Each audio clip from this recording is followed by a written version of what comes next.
ዜና መጽሔት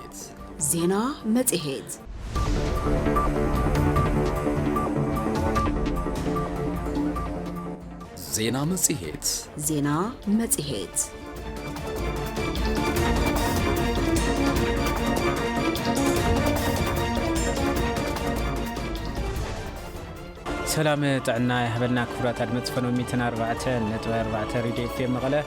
لتاو زينا مزيتنا فلم زينا مزيتنا حضرت زيناتات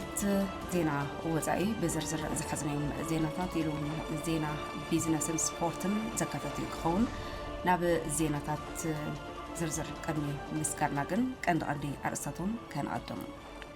بخوينات استعسي مسارة المعتن قطبان تقرأي المحواي مكاف تحو قبر قزي زي وهو رايك خواني قبايلو بعلم زي المعتن تقرأي أبا قدام محدارة مريض زلو تقدم زلعا فتح من همزة أبا شوعاتين كفلات كتما حيل عمام تدايشو يسرح له كم زلو كنتبا كتما مقالة دكتور رد أبرها حبيرو هذا وردا خلتا ولعلو سرحة المعت مسنون متنخر مس حرستوت بمرددا سوادو من قسقاسي قبر كم زلون زاقيد أبا طابع عدي قسان دد لعلي 380 هكتار مريت كم زلو معن حلف زفر وطبات وردا أي تهي لايك رزكير قليزو كاب زينة تسوط أدما منقسي بوركينا فاسو نتصدر مرحب بوركينا فاسو كابيتن إبراهيم تراؤران مقلطان زعلم وديت أفشلو نايزبلون كالوتن زيناتات متيت نسمعكم ميري دموز كيدانة أجاي بمداي تكنيك دما ميكائيل مانه بحد لنا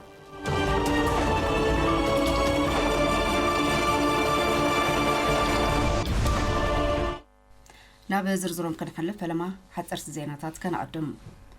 بخوينات زتهاسي مسارة لمعاتن قطبان تقراي نمحواي مأكاب فتحاوي قبري جيزي زي وهابو ورايك خون يقبايلو بعل مزل معاتتو تقراي هتبع المزي نزز قلت أفزات مع مدبات زحلفو شدش توارح مس مدارك تاكالات تابز تيلواني أتي زي تسالت أمدرخ كاب كلن كتماتات كفل كتماتاتن ورداتاتن زمتو حلفتن كيلاتاتن لمعات اتوت زي تسالت فلقينو أبستفلالي زعباتات اتبع المزي دما كم جيملو بمسارة زي اتبع المزي أبا زوريا سرعة محدارا قبرن مرقاقات حقن ممرحد للدل سرحتنيان كالوتن بعمقات زتيلو أبتم زحلفو شدوش سأعرح زي نستر أي بوليسات سمكراتات بمعقاب نستر أي كفتاتات دما نكرامو كتسلت أنفتات كمستقمتة زرخبنا حبريتا يرد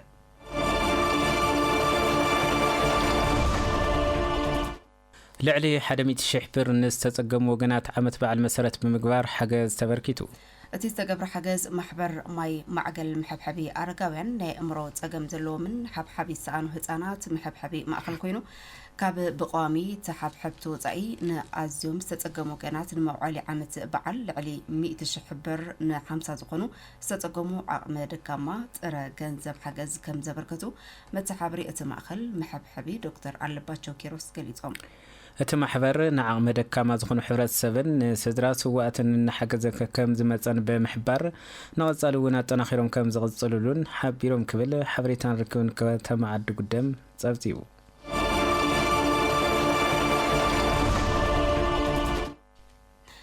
كوليج تكنيك الميان عبي عدي بقلة ميان زت عتق زيكا نمفراي عب زقبرو تعري قلت فتح زت قلبو تقامات كم زلو تحبيرو إذا استقلت أبا كوليج تكنيك الميان عبي عدي زوها وزلو سرعن زي سرعن سلطاناتاتن ده أساس أبا استقبر اللواني دين كوليج تكنيك الميان عبي عدي ممهر في الساعة قدي كم زقلتو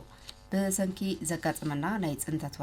ورار كاب مربتهم استمزابلو وقناتنا عبد تكال أعيبهم كم زركبو بمقلات متشو زغونا ممهاري كلاسيخون وركشوباتن أب زيبلو أب استتقم خونتات كوينهم 150 حدن دك أنستو زركبهم 430 سلطنتي تمهارو بسرعن بمشتاون بروغرام الناس سلطنو كم زركبو حبيرهم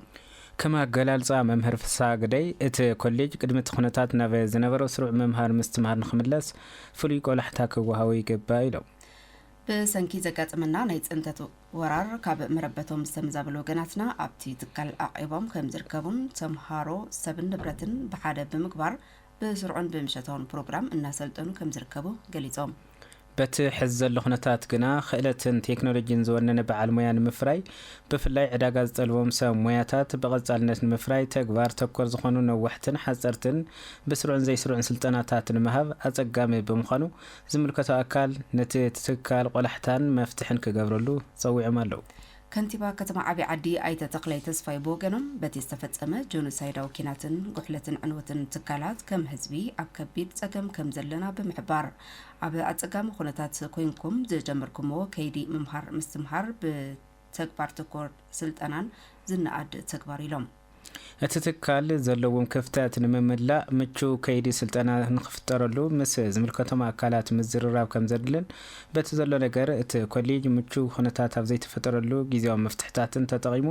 ጀሚርዎም ዘሎ ስራሕቲ ኣካል ሕውየት ዳግመ ህንፀትን ብምዃኑ እቲ በብደረጁን በብፕሮግራምን ዝወሃብ ዘሎ ሞያ ተኮር ስልጠናታት ኣጠናኺሮም ክቕጽሉ ከም ዝግባእ ኣዘኻኺሮም ክብል ሓበሬታን ርክብን ምምሕዳር ከተማ ዓብይ ዓዲ ሓቢሩ።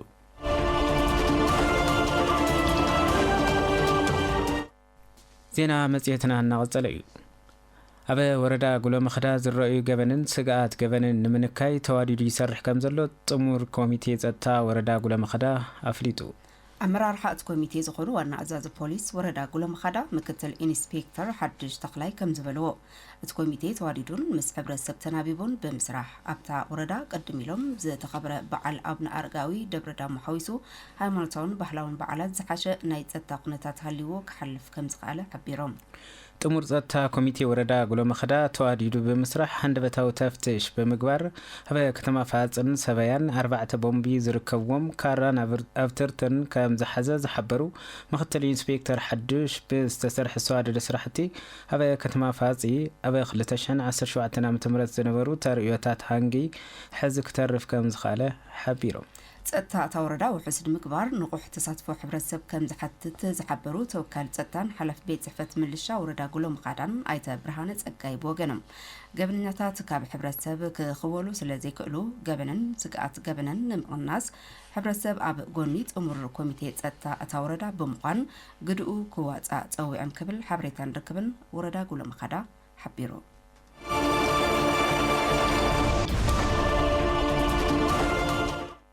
ኣብ ወረዳ ታሕታይ ኣድያቦ እታወታት ሕርሻ ብምጥቃም ዝሳለጥ ዘሎ ልምዓት መስኖ ንምግፋሕ ዝዓለመ ልውውጥ ተመክሮ ሓረስቶት ተኻይዱ። ኣብቲ ልውውጥ ተመክሮ ተረኺቦም መደረ ዘስምዑ መተሓባበሪ ከይዲ ስራሕ ሕብረት ስራሕ ማሕበር ወረዳ ታሕታይ ኣድያቦ ኣይተ ሕሉፍ ገብረስላሴ ከም ዝበልዎ ሓረስቶት ብሰንኪ ጽንትታዊ ኩናት ዝበጽሖም ማህሰይቲ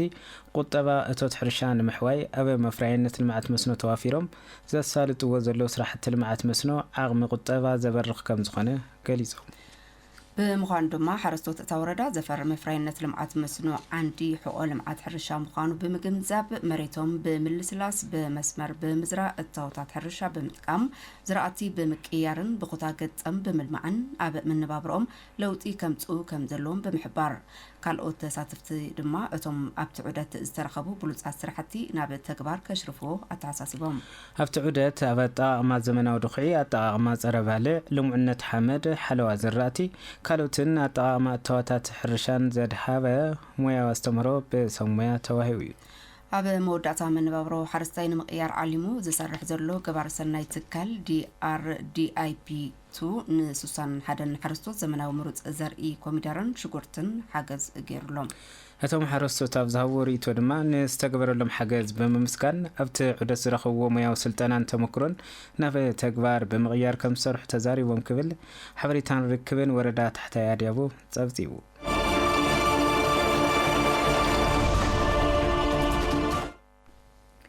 ክቡራትን ክቡራን ሰማዕትና ሕዚ ድማ ብዝርዝር ናብ ንሪኦም ዜናታት ሰጊርና ኣለና። ኣብ ጉዳይ ምሕደራ መሬት ዘሎ ጸገም ዘላቒ ፍታሕ ንምምጻእ ኣብ 7 ክፍላተ ከተማ ሓይሊ ዕማም ተጣይሹ ይስርሐሉ ከም ዘሎ ከንቲባ ከተማ መቐለ ዶክተር ረዳኢ በርሀ ሓቢሮም። እቶም ከንቲባ ነዝበሉ ኣብ ጉዳይ ሰናይ ምምሕዳርን ተዛመድቲ ዛዕባታትን ኣድሂቦም ብፍሉይ ምስ ጣብያና ኣብ ዝገበርዎ ጻኒሒት እዩ። ዶክተር ረዳኢ በርሀ ኣብ መልእኽቶም ሕብረተሰብ ኣብ ከተማና ዝረአዩ ጠንቂ ሰናይ ምምሕዳር ዝኾኑ ተግባራት ክኹንንን ንዘላቒ ፍታሕ ክተግህን ኣተሓሳሲቦም ኣለዉ። መሳርትና ኪዳነ ጸጋይ ዝርዝር ዜና ኣሰናዲዩሎ። ኣብ ሰናይ ምምሕዳር ዝረአዩ ዘለዉ ሕማቃትን ምእራም ምስ ዝተፈላለዩ ማሕበራትን በብብርኩ ዘሎ መሪሕነትን ሰፋሕቲ ገምጋማት ይሳለጡ ከም ዘለዉ ዝሓበሩ ከንቲባ ከተማ መቐለ ዶክተር ረዳኢ በርሀ ክሳብ ሕዚ ኣብ ዝተኸየደ ክያዶ ድማ ንስእነት ሰናይ ምምሕዳር ምኽንያት ኣብ ልዕሊ ዝኾኑ ውልቀ ሰባትን ላዕለዎት ኣመራርሓን መምሃራይ ስጉምቲ ከም ዝተወሰደ ብምሕባር እቶም ዝተጀመሩ ጽቡቓት ጅማሮታት ተጠናኺሮም ንክቕጽሉ ድጋፍ ህዝቢ ወሳኒ ግደ ከም ዘለዎ ሓቢሮም ምምሕዳር ከተማ መቐለ ጥራሕ ዘይኮነስ ብክልል ብርክውን ሕዚ ኣብ ሰፋሕቲ ገምጋማት ኢና ኔና ካብ ዞባ ጀሚሩ ክሳብ ጣብያ ንወረደ ኣለና ኩሎም ሕማቃት ዝበሃሉ ካብ ዓይኒ ህዝቢ ዝተሸፈኑ ወይ ዝተኸወለ ኣይኮኑን እቲ ምምሕዳር በይኑ ጥራሕ ዘይኮነ ክሰርሖም ዝግባእ እቲ ህዝቢ እውን በብከባቢኡ ዘለዉ ፀገማት ናይ ሰናይ ምምሕዳር ፀገማትን ናይ ክራይ ኣካብነት ስራሕትን ከቃልዕ ኣሎ ብዝተኸኣለ መጠን ኣብ ኣመራርሓ ኣብ ኣባልና ከምኡ እውን ኣብ ነባር ዓቕምን መናእሰይን ነጋዶን ዝተገበሩ መድረኻት ኣለዉ ኣብዚ ብዙሓት መርአይ ክኾኑ ዝኽእሉ ናብ ገምጋም ቀሪቦም ዝተኣገዱ ወይ ድማ ካብ ስራሕ ጠጠው ኢሎም ዝፀንሑ ተወሳኺ ምፅራይ ዘድልዮም ብብርኪ መሪሕነት እውን ኣለውና ንታሕትን ትወርድ እውን ናይ ሰፍሐ ይኸይድ ኣሎ ናብ ጣብያታትን ናብ ቆሸትን ስለዚ እቲ ናይ ሰናይ ምምሕዳር ናይ ሓባር ቃልሲ ይሓትት ብፍላይ ድማ ኣብ ኣጠቓቕማን ምሕደራን መሬት ዘለዉ ፀገማት ንምፅራይን ዘላቒ ፍታሕ ንምምፃእን ንልዕሊ 3 ዋርሕ ተቋሪፁ ዝፀንሐ ስራሕ ዳግም ብምጅማር ዋና ኦዲተርን ኮሚሽን ፀረ ግዕዝይናን ዝተሳተፍሉ ኣብ 7 ክፍላተ ከተማ ሓይሊ ዕማም ብምጥያሽ ከይዲ ምፅራይ ብዕቱብ ይስራሕሉ ከም ዘሎ ኣረዲኦም እዚ ናይ መሬት ምንቅስቃስ ጠጠው ዘለ ን3 ወርሒ ጥራሕ እዩ ከዚ ኩሎም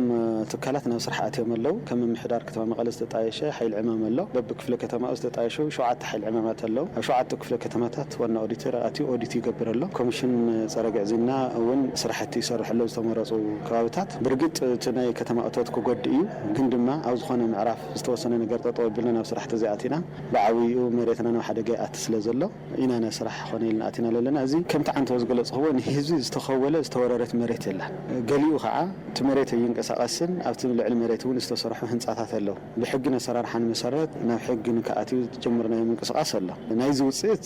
ኩሎም ቶም ዝተጀመሩ ስራሕቲ ምስ ተጠቓለሉን ህዝብና ዕላዊ ክንገብር ኢና መወዳእታ ዶክተር ረዳኢ በርሀ ቀንዲ ማሕንቆ ልምዓትን ሰናይ ምምሕዳርን ዝኾነ ተግባር ክራይ ኣካብነት ንምትራፍ ምምሕዳር ከተማ መቐለ ዘይተሓለለ ፃዕሪ እናገበረ ከም ዝርከብ ብምሕባር ዘላቒ ዝኾነ መፍትሒ ንኽመፅእ ግና ሕብረተሰብና ብዝኽእሉ ዓቕሚ ኣብ ጎንና ብምዃን እጃም ከበርክቲ ይግባእ ኢሎም ሕዚ ዘለናዮ ክራይ ኣካብነት ልዕልነት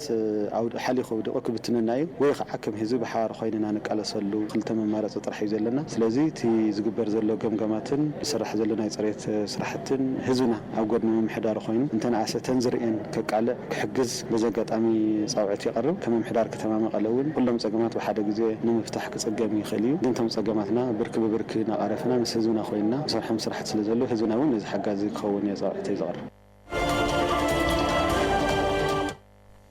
ጥዕናናን ጥዕና ሕብረተሰብን ውሕስ ንምግባር ኩሉ ሕብረተሰብ ንጥዕና ጠንቂ ካብ ዝኾነ ኣተኣላልያ ጎሓፍ ተቆጢቡ ስርዓት ብዘለዎ መንገዲ ከኣሊ ይግባእ ክብሉ ርእይቶኦም ዝሃቡና ነበርቲ ከተማ መቐለ ገሊፆም እቶም ወገናት ወሲኾም ነቲ ጉዳይ ዝምልከቶ መንግስታዊ ኣካል ኣብ ኣተኣላልያ ጎሓፍ ተመተገይሩ ኣድላይ ዘበለ ደገፍን ክትትልን ክገብር ይግባእ ክብሉ ድማ ሓቢሮም ኣለዉ መሳርሕትና ተስፋይ ዝጋቡ ዝርዝር ኣዋዲድሎ ጥዕናናን ጥዕና ሕብረተሰብና ውሕስ ንምግባር ጥንቃቐ ዝመልኦ ኣተኣላልያ ጎሓፍ ክህልው ይግባእ ዝበሉ ርእይቶም ዝሃቡና ነበርቲ ከተማ መቐለ ምስ በዓል ተኣሳሲሩ ዝረኣዩ ካብ ዘይሕጋዊ ኣተኣላልያ ጎሓፍ ተጠንቂቕና ኩሉ ሕብረተሰብ ፅሬቱን ፅሬት ከባቢውን ኣብ ምሕላው ክነጥፍ ይግባእ ክብሉ ሓሳቦም ገሊፆም ዝሕላፍ ኣውዳእማ ተለይ ስጋ ድርና ቆርቦታት ብዙሓት ቆርቦት ፍቆደ ፅርግያ ድረዩ ቆዲፈኛ ተራይ ድረዩ ስለዚ ሕብረተሰብና ብዝግባእ ጎሓፉ ጥንቃቐ ድሩ ቦታ ከኣቲ ጎሓፍ ነዎ ዝተም ፅሬት ስለለው ከተማታት ስለለው ኣብ መጓሕፍ ቦታ ድረይነዎ ፍቆድ ይድረየውሊ ጠንቅል ጥዕናና ከዓ ኣስጋእ ስለዝኾነ ከባቢና ብኸምዚ ክንሕል ሓደ ሕብረተሰብ ክገብሮ ዝግባእ ጥንቃቄ ሓርድ ተሎ ብፍላይ ማሕረቲ ብዙሕ ኣውዳ ዓመት ስለዝኾነ ልደት ዓብይ በዓል ስለዝኾነ እውን ትበዓል በቃ ብሰገዛኡ ጎሓፍ ጠለ ሓሪድኻ ድራይ ባህርታት ይረአዩ እሱ ገዲፍኻ ተን ማካይን ለብሰዓቱ እንድሕር መፅአን ትጓሓፍላው ክእለ ይግባእ እዩ ብተወሳኺ እውን ካብ ዝተፈቀዶ ቦታ ወፃኢ ዝድብራይ ጎሓፍ ነተና በስራሕቲ ፅሬት ተዋፈራ ወገናትና እውን ቀንዲ ፀገም ጥዕና ይኾነን ከም ዘሎን ካብ ሓሊፉ እውን ንነበርቲ ከባቢ ፀገም ጥዕና ስለ ዝፈጥር ኣብ ጎንተና ብስራሕ ፅሬት ተዋፈራ ወገናትና ብምዃን ኣድላይ ዘበለ ሓገዝ ምግባር ከም ዝግባእ ዝገለጹ ኮይኖም ፅሬት ከባቢና ብምሕላው ጥዕና ሕብረተሰብና ውሕስ ክንገብር ይግባእ ክብሉ ሓቢሮም በተለይ ዘንሕዝና ግዜ ዝፅሬት ዘፅረየና ከተማ ደሎ ብጣዕሚ የንሽገራ ኣብ ከተማ ኣብ ፅርግያ ኣብ ታዕል ባህሊ ድረሱ ፍቆድ ይድረ ንእስን ኻልዕላ ኣብ ሓደጋ ሕማም ከይወድቃ ባዕድና ኣብትና ጎሓፍ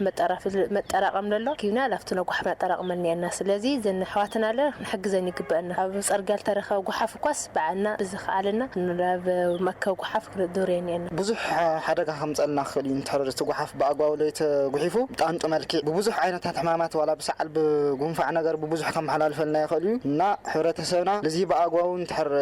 خقاص صار ليه حاله حرة سوت أنك حمام لبحال والنازي بمدة دماتهم وهاب تريتو سرعات زلوت أتعلى قحف نخلو تخوت زملو قرب مسارحتات كم زد لي مجلس قدام منقصاو أكلات ونزل على بمخانو تردينا كل عينة حاجزنا غربتون كلو يقبع كبلو جليسهم ومزحتيو تنمكاي نزرعين ببساعة تكون هنا المسألة نياتوس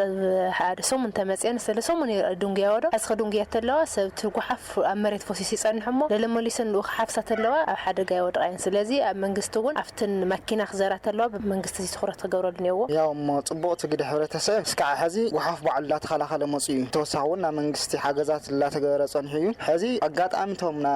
وحف عليه تلبها المنقص المدوم حسرة له هاد في الكتمان ناس مصي يوم ينقص أصلوي سوزي بتنقع مصي يوم لكن قص أصوت وحف بساعات اللي لنا زي حريتها هو بتمساسالي زينة صريت كافتم نتعنانا وسنت زبالو حدا أكال سلاز خانة صريتنا صريت كبابينا وحس بمقبر تعنا محور سبنان كنا الرقاقز يكبايلهم قال زراربنا يوم أبي صريت سنت فوقنات أتوم وقنات وسيخوم صريت كبابينا زلع زخون نحبرت سبتساتفون كتتلن لعل كخون يكبايلهم هلو قبروا دانيل توسق زينة السناديلو صريت أبى طعنانا زلوا قدة لعل سلازخانة أبى أتعلى قحفن كن صريت كبابن بزجباء بمصري زلاقين وحسن كبابي كنفتر قدة تساتف حورة سب لعل خوني قباء قبلو جلز الزرار ونايم أبى صريت زنات فوقنات جليسهم صريت تعمي كافتم طعنا والسنت لبهالو حدا أكليو كلنا حدا سو جوزو لي صريت أبدق كسري ويمخلي مرا كسري يخلن صريت تجمر كبعنا يا صريت تجمر كابيا قحف من الشاك كبجزات وث نعيت أبجزا جن بسنة سرعات صريت حلينا بسنة سرعات مرانا توصلنا بسنة سرعات تأكينايو كاون إن بكلن وعلناون صرينا حدا ناي هم بهال النور غيرنا كنا حزر لنا ناي صريت نتبعون صراحتي بحدث وبحدث فينا ويبسلست روعة مدارك فينها زتفت نجاري هوني ويزغنس نجاري هوني ناي كله تساتفوس يدلي بحفش صريت مالك أو حد جزاز الجيو أو حد تكال زجنا مالك نحل يتحاورنا نحل تحاور سو حجازنا زي هونس بمنجس سرح طرح وحصل جزء ناي صريت سرحتي لو تكمل مالت أي كالي ولا تحاورت سوينا أو قلنا خوينو أنحنا لا الكالنا بمنجستي كسب كالو يسعر له ماكينات تون مديو يسعر له يسرح له تحاور تسوون متل 20 متر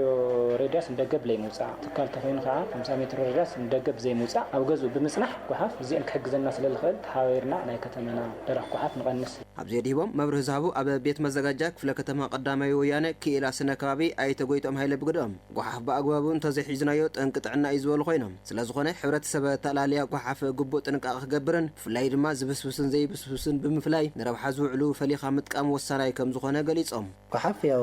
بأقواب تتحيس كايو ما نيتزجر كايو أنقطعنا سلازي حد حبرة السب أقوز الزمن وحاف بأقوابه فليو زبس نبينو زي بس نبينو كدينو كأمطلو سكاب مكينة مسيا زركوا مالتي تزبس دايركت يزتعن مالتي زي بس كاني نبتفر يلتقمك قعدي خلي مالتي حزي هايلاند حزي شغزني ويا كالات مازي دازوروس كله يوم حزي هايلاند كاب نافسي كام بس حاوس كات قحفه اكيد كان نوين فليها سورس فين كاب تقمل تخليها مالتي كالاتون الله مالت ملس كام متقام تخليها كابسي كمات قحف كله هيتقم مالت يكون زتقم ولا وي مالت زتقم فليها نوين تقبر نخالاي كتقمولو ريز تغورو مالت تخليها تزي تقم كا انت تغورو مالتي أبا موداتا بزلاقنته وحس زخونة صريت مفتار توادير كام مسرح والسناي كم زخونة زحبروا أي تويتهم حزون مثل سوميات عنا يكون كالات مدارك تأكلاته حويرهم أبا مسرح صبق جمارتات كم زلن زيتت أنا هير كقص الدماء كله كربارة بيجبا كله صويعم تعنا ولا عايز أجمع زلوا وانا نسنديو تعنا نديو هذه عاوزون مستمتعنا حبيرنا نصرح له مينس ياو تنا أكشن بلانا بقدرنا كل نجار حبيرنا نصرح له مينس نفترينا كابتايا نتاع فلا لا يلمبر اليوم مس تعنا قلنا مس دمي مس كالات مدارك تأكل نصرح له كذا اللي أو كل جن معري ما لا يكلمي نابنت عاوز سلاس سري حزي مستعنا حويرهم زولو خناتات اللي كمتات نجار اللينا زي قريسنا أتينا إيه نزلنا زي ناي سلسلة سرحتي دايركشنو موسيقى لعلون لقطاتون إني مال زي أفتن كور زبحة لنا سجمات مجمرة فيلينا بدين بندسر حنا لنا نركب زلنا ኣብ ወረዳ ክልተ ውላዕሎ ስራሕቲ ልምዓት መስኖ ንምጥንኻር ምስ ሓረስቶት ብምርድዳ ዝተዋደዱ ምንቅስቃስ ይግበር ከም ዘሎን ዛጊድ ኣብ ጣብያ ዓዲ ቅሳንደድ ልዕሊ 380 ሄክታር መሬት ከም ዝለምዐን ሓላፊ ዘፈር ቁጠባ እታ ወረዳ ኣይተ ሃይላይ ገብረ እግዚአብሔር ገሊጾም ኣብ ስራሕቲ ልምዓት መስኖ ዝተዋፈሩ ሓረስቶት ብወገኖም ኢኮኖሚያዊ ረብሖኦም ካብ ምጥንኻር ሓሊፉ ኣብቲ ከባቢ ንዝነብር ማሕበረሰብ ኣሕምልትን ፍራምረን ብምቕራብ ተጠቀምቲ ዝኾኑ ዕድል ይፈጥሩ ከም ዘለው ሓቢሮም ኣለው ኪሮስ ሓዱሽ ተወሳኺ ኣለዋ ኣብ ወረዳ ክልተ ውላዕሎ ጣብያ ዓዲ ቅሳንደድ ቁሸት ማህበር ህይወት ፍሉይ ሽሙ ማይ ነፋሪት ኣብቲ ከባቢ ብዝነብሩ ሓረስቶትን ብፍሉይ ድማ ብዝተወደቡ መናእሰይ ልዕሊ 380 ሄክታር መሬት ብልምዓት መስኖ ከም ዝለምዐ በዓልቲ ሞያ ልምዓት መስኖ እታ ጣብያ ወይዘሮ ስላስ ሓዱሽ ገሊፀን كم طابع زلنا مسنو شفانا 391 هكتار يو كابزي حز لمع زلو 385 هكتار يزلنا مالتي تطقامنت مناسي سفيحيو مالتي ناي دق انستيون اشتن ورد ناي مالليو ام مناسي زلو تطقامنت كن سفيحيو بطعم سفيحيو كم طابعنا هنرق لنا تخاريوم مسنو زلمعو ناي ولدم زلمعو توجلهم بحد زلمعو سفيحيو حارستتون بولكع صبق شفان يزلو مالتي اب دق انستيون اشتن تحت ناي مال علنايو زرو لا بعلاتن بدق ناي ملمع حزي لا صبق لا تاعين لركا مال كلتا 188 يلاخلو حزي او المعت زلو مناسي يلونا بدمر كم طابع مالت اب سرحت المعت مسنو تا وردا زلو صقمات بفلي مس اتقاقما كيميكال صربال عن صهاين سفحت صقمات يرؤيو كم زلو زغلصا ويزرو سلاس حدوش بفلاي اب نغادو كيميكال صربال عن صهاين زرؤي زلو سفحت صقمات اب مهرت المعت مسنو صقمات يفطرو كم زلو دما ابريهن حدا امناي كيميكال تقاقم على عويس كفتت لنا اي مالت كيميكال ون كاب نغادو صربالع سئلهم يمصوا او ون مطن لي مفلاط ليو توم لشطون حغاويان سئلو تنقد فقادي نايتهم حغاويان ناي حرشا زتمهارو زلن بي تشياط اكل زلو بيو ازي ناي حسخ ايو ازي ناي مچيو لال الشطلن بي كندزي مطن اي نغرومي مالتي توم زنبو امبيوم يطقم ايام جن او نشتن كفتت له اب لمعات مسنو استوافر حارستوس طابع عد قساندد قشت مهبر هيوت فلشمو ماي نفاريت بقدوم بسرحتي لمعات مسنو قطاوي منابروم كاب ممحياش بززلله نتا وردان خالوت بوتاتاتن وصيتات لمعات مسنو اب مقرب بصفحات يسرحو كم زلو زغلص خوينم زلوم حصرت نرادي باغان كفتحلهم دما تلابيوم عيرو تلويتو قبل مناخ وصي لخالي الورده خلت ولا على شفينس الورده قرا شفينس شاب صراع ومبرتاس كا حق مسحال سكا بصي لا 4 5 وردات لشفني ناز بوتا زيت كلت مالتي غند ماتري ولهم غيزل فطر كاب مولي وتلدري خيركب ندادونا نداد صقمون نيو تفعلالينا مداريا مخبار ون قلص مداريا مخبار ون يو ولا نداد يخبر سوقنا دينا ايدنا غرنا كركمنا سوق كنلغبنا لبل تغبر لازم هزازياتين يو حلفي زفر قطبا وردا خلت تبلعلو ايت هايلاي غبرز غابير بقدوم ابتا طابيا لعلي 380 هكتار مريت بالمعات مسنو كم زلمع زغلص خوينم بسنكي حصرات ندادن زلو مفاسات دما زي تصغنو بمخانم اتوم حارستو زلو هفت ماي بزغبا كم زي تطقملو ابريهم يكون برغاو زطاويا زي لعل 380 هكتار شفان زلو يزلمع كندز زدلت ماي نافتي حرستنا خبصحي قال نبر لعل 380 هكتار زلمع نيريو حزغن اكچوال ناف 380 هكتار ينحزنالو زلنا زينا مصيت كميتنا 4.4 راديو اف ام مقله نقصل يتركب ناب زيناتات وصاخ مسكر منغسي بوركينا فاسو نوتادو مرحي بوركينا فاسو كابتن ابراهيم تراوري نمقنصال زعل موديت افشلو ጊዜያዊት ፕሬዚደንት ቬንዙዌላ አዛዚ ሓለዋ ማድሮን ዝነበረ ጀነራል አባሪራ ናይ ዝብሉን ካልኦትን ዜናታት ወጻኢ ድማ መሳርሕትና ሚር ደሞዝ ብ5 ክተቅርበልና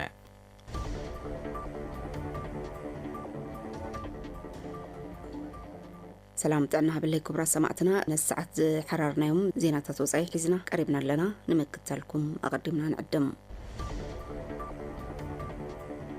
منغسي بوركينا فاسو نوتادو مرحي بوركينا فاسو كابتن ابراهيم تراوري نمقنصال زعلمه اوديت كم زفشله افليطو منستر صتا تهاجر تي نتي مرحي نمقنصال تتحيزو استبحله اوديت قدمي 3 عامت بتراوري كاب سلطانو زتالي وتادو مكنن ليتنال كولونيل بول هنري داميبا ز حنصصو مخانو غليصو وسيخو دما اتوديت بغوربيت هاجر ايبوري كوست كم تدقفه بي بي سي حبيرو ጊዜያዊት ፕሬዚዳንት ቬንዙዌላ አዛዚ ሓለዋ ማድሮ ንዝነበረ ጀነራል አባሪራ ፕሬዚዳንት ቬንዙዌላ ኒኮላስ ማድሮ በኃይልታት አሜሪካ ኣብ ካራካስ በስተካይደ ስርሒት ተተሒዙ ናብ ኒውዮርክ ተወሲዱ ብክሲ ናርኮ ሽበራ ኣብ ፍርዲ ከም ዝቀረበ ዝፍለጥ ኮይኑ አዛዚ ሓለዋ ክብሪ እቲ ፕሬዚዳንት ዝኾነ ጀነራል ጂቤር ማርካኖ ታባታ ካብ ስልጣኑ ተባሪሩ ሓለዋ ክብሪ ፕሬዚዳንት ሓላፍነት ምክልኻል መሪሕ ሃገር ሓላፍነት ዝወስዱ ኣሃዱታት ሓለዋ ዘዋፍር ወታደራዊ ሓይሊ እዩ መንግስቲ ቬንዙዌላ ኣብ ልዕሊ ኣሃዱታት ሓለዋ ዝወረደ ሓፈሻዊ ክስታት ሞትን መውቃዕትን ዝምልከት ዝርዝር ሓበሬታ እኳ እንተዘይሃበ ካብቶም ኣብቲ ስርሒት ኣሜሪካ ሞይቶም ዝበሃሉ ዘለው 10 ኣባላት ሓለዋ ክኾኑ ከም ዝኽእሉ ይግመት በዚ ድማ ኣዛዚ ጀነራል ሓለዋ ማርካኖ ታባታ ንምትካእ ሓድሽ ጊዜያዊ ፕሬዚዳንት እቲ ሃገር ደልሲ ሮድሪጎዝ ትእዛዝ ሂባ ደልሲ ሮድሪጎዝ ነታ ሃገር ብጊዜያውነት ምምራሕ ዝሓለፈ ሶኒ ኣብ ቅድሚ እቲ ብእሙናት መንግስቲ ከም ዝዕብለል ዝነገር ሃገራዊ ባይቶ ቀሪባ ቃል መሐላ ፈጺማ ምክትል ፕሬዚዳንት ማድሮ ኮይና ከተገልገል ዝጸንሐት ደልሲ ከም ናይ ቀረባ መሻርክቲ ማድሮያ ደልሲ ሮድሪጎዝ ነታ ሃገር በጊዜያውነት ንምምራሕ ዝሓለፈ ሶኒ ኣብ ቅድሚ እቲ ብእሙናት መንግስቲ ከም ዝዕብለል ዝነገር ሃገራዊ ባይቶ ቀሪባ ቃል መሐላ ፈጺማ ምክትል ፕሬዚዳንት ማድሮ ኮይና ከተገልገል ዝጸንሐት ደልሲ ከም ናይ ቀረባ መሻርክቲ ማድሮያ እትቁጸር ፕሬዚዳንት ዶናልድ ትራምፕ ድሕሪ ምትሓዝ ማድሮ ኣብ ዝሃቦ ገጻዊ መግለጺ ሃገሮም ቬንዙዌላ ከተመሓደረ ብምባል ምስ ሓዳሽ መራሒት ይዘራረቡ ከም ዘለው ገሊጾም ነይሮም ኣብ ርእሲ እዚ ደልሲ ሮድሪጎዝ ቬንዙዌላ እትፍለጠሉ ገዚፍ ሃፍቲ ዕቁር ነዳዲ ዘጠቃልል ጠለባት ኣሜሪካ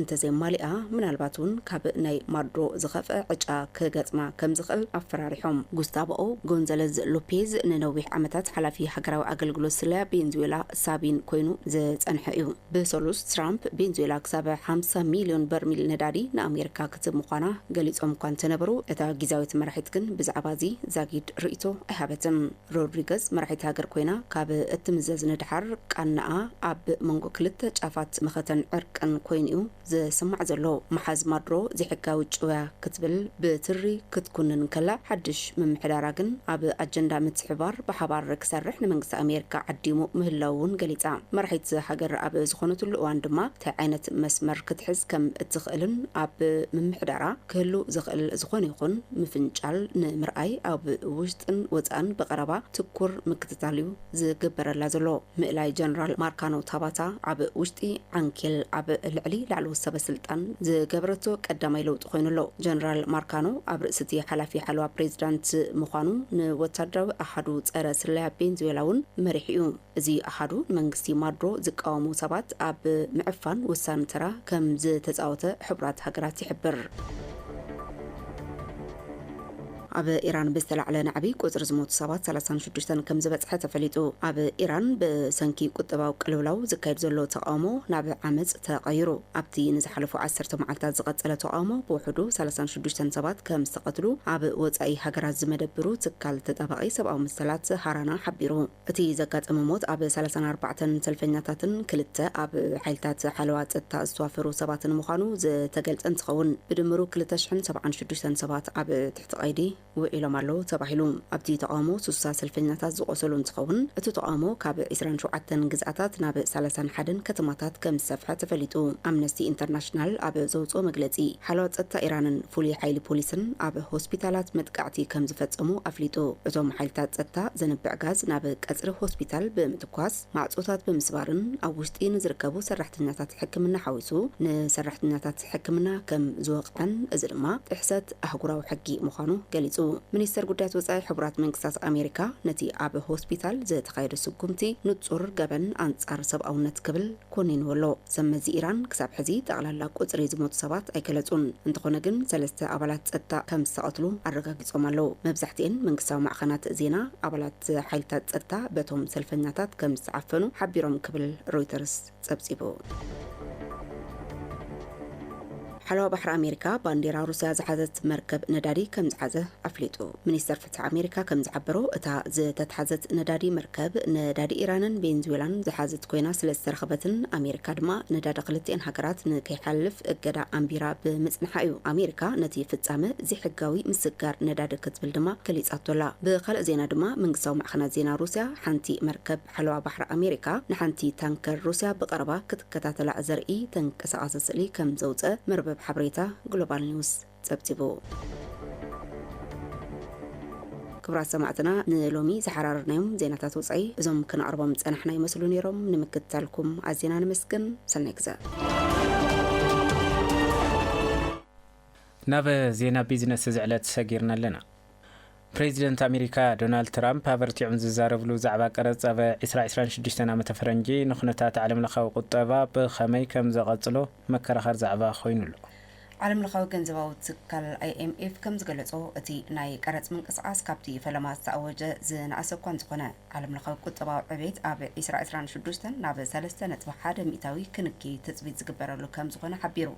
ናይዚኦምን ካልኦትን ዜናታት ቢዝነስ ድማ መሳርሕትና ብርሃን ወልዳይ ከም ዝስዕብ ካርቦ እዩ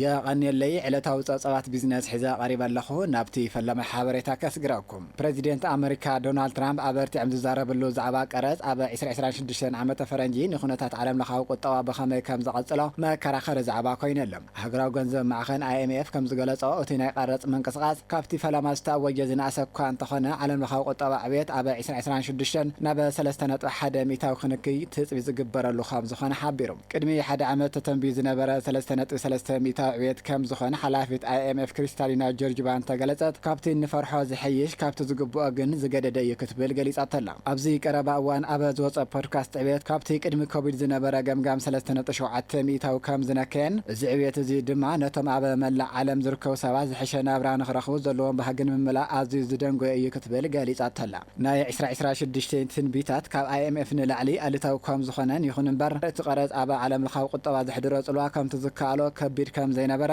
ኣብ ፒተርሰን ኢንስቲትዩት ፎር ኣህጉራዊ ቁጠባ ዝሰርሕ ሞሪስ ኦፊስትፊልድ ገሊጾም ካብቲ ብሰንኪ ቀረጽ ዘስዕቦ ጉድኣት ተሓተ መጠን ወለድ ዋጋ ዶላር ምውዳቑ ኩባንያታት ነዚ ንምሕላፍ ብዙሕ ብልሓ ዝመልኦ መንገድታት ብምርካበን ልዕሊ ኩሉ ድማ ብዙሕ ነፃ ነገራት ስለ ዘጠቓልል ነክዩ ክብል ድማ ኦፊስትፊልድ ሓቢሮም ትካል ንግዲ ውድብ ሕቡራት ሃገራት ኣብ ዝሓለፈ ዓመት ዋጋ ዓለም ለኻዊ ንግዲ ብ7 ሚእታዊ ከም ዝውስኽን ልዕሊ 35 ትሪልዮን ዶላር ማለት እውን 26 ትሪልዮን ፓውንድ ከም ዝበጽሕ ተተንቢዩ ከም ዝነበረን ብሪጣንያ ደቡብ ኮርያን ጃፓንን ዝኣመሰለ ሃገራት ነዚ ሕልኽለኻት እዚ ንኽሰግራ ምስ ትራምፕ ናይ ስምምዕ ንግዲ ዝገበረ ሃገራት ከም ዝኾነን ካልኦት ድማ ኣብ 2026 ተመሳሳሊ ዕዮ ገዛ ክሰርሓ ትጽቢት ከም ዝግበረለንን ካብ ዓምዲ ቢዝነስ BBC ዝረኸብናዮ ሓበሬታ የመላኽት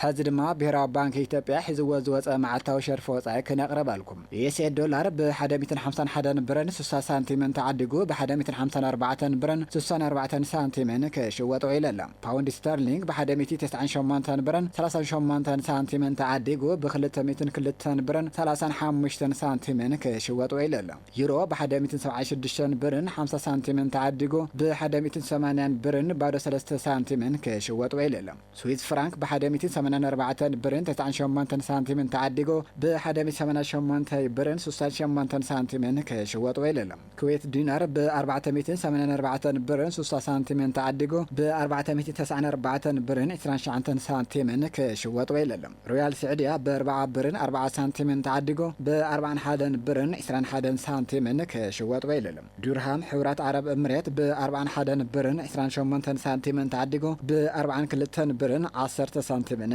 እናተሸጠ ውዒሉ ኣሎ ዕለታዊ ዋጋ ወርቂ እንትንርኢ ድማ በዓል 24 ካራት ወርቂ ደረጃ ጽፈቱ 99.96 ናይ ዝኾነ መሸጢ ዋጋ ንግራም 22,181 ብር በዓል 21 ካራት ወርቂ ደረጃ ጽፈቱ 86.84 ናይ ዝኾነ መሸጢ ዋጋ ንግራም 19,490 ብር በዓል 18 ካራት ወርቂ ደረጃ ጽፈቱ 71.81 ናይ ዝኾነ መሸጢ ዋጋ ንግራም 16,634 ብር በዓል 14 ካራት ወርቂ ደረጃ ጽፈቱ 47.46 ናይ ዝኾነ መሸጢ ዋጋ ንግራም 12,939 ብር እናተሸጠ ውዒሉ ኣሎ ዕለታዊ ዋጋ ነዳዲ እንትርኢ ድማ ቤንዚን ንሊትሮ 129 ብርን 12 ሳንቲምን ናፍጣ ንሊትሮ 116 ብርን 49 ሳንቲምን ጻዕዳ ላምባ ንሊትሮ 116 ብርን 49 ሳንቲምን ቀሊል ጸሊም ላፍጣ ንሊትሮ 116 ብርን 49 ሳንቲምን ከቢድ ጸሊም ላፍጣ ንሊትሮ 116 ብርን 49 ሳንቲምን ነዳዲ አውሮፕላን ንሊትሮ 116 ብርን 49 ሳንቲምን ከሽወጥ ወይለሎ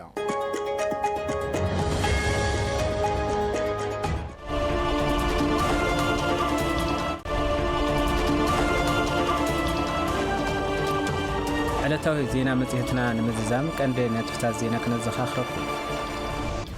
ብኹናት ዝተሃሰየ መሰረተ ልምዓትን ቁጠባን ትግራይ ንምሕዋይ ምእካብ ፍትሐዊ ግብሪ ግዜ ዘይወሃቦ ውራይ ክኸውን ይግባእ ኢሉ በዓል መዚ ልምዓት እቶት ትግራይ ኣብ ጉዳይ ምሕደራ መሬት ዘሎ ፀገም ዘላቒ ፍታሕ ንምምጻእ ኣብ 7 ክፍላተ ከተማ ሓይሊ ዕማም ተጣይሹ ይስርሐሉ ከም ዘሎ ከንቲባ ከተማ መቐለ ዶክተር ረድኣ በርሀ ሓቢሮም ኣብ ወረዳ ክልተ ኣውላዕሎ ስራሕቲ ልምዓት መስኖ ንምጥንኻር ምስ ሓረስቶት ብምርድዳእ ዝተዋደዱ ምንቅስቓስ ይግበር ከም ዘሎን ዛጊድ ኣብ ጣብያ ዓዲ ቅሳንደድ ልዕሊ 380 ሄክታር መሬት ከም ዘለምዕን ሓላፊ ዘፈር ቁጠባታ ወረዳ ኣይታሂላይ ገረዝጌር ገሊፆም ካብ ዜናታት ወፃእ ድማ መንግስቲ ቡርኪና ፋሶ ንወታደራዊ መራሒ ቡርኪና ፋሶ ካፒተን ኢብራሂም ትራኦሬ ንምቕንፃል ዝዓለመ ውዲት ኣፍሽሉ ናይ ዝብሉን ካልኦትን ዜና መጽሔት ከነስማዓኩም ዝጸናሕና ኪዳነ ጸጋይ ሜሪ ደሞት ብመዳይ ቴክኒክ ድማ ሚካኤል ማነ ብሓደ ነርና ምስ ተዘረፉ መደባትና ሰናይ ጸንሒት ክኾነልኩም ተመኒና ሰናይ ግዜ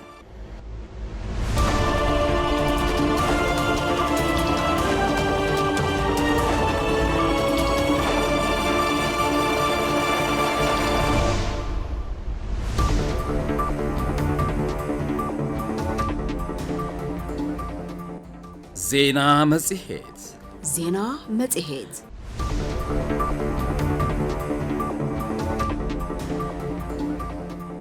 ዜና መጽሔት ዜና መጽሔት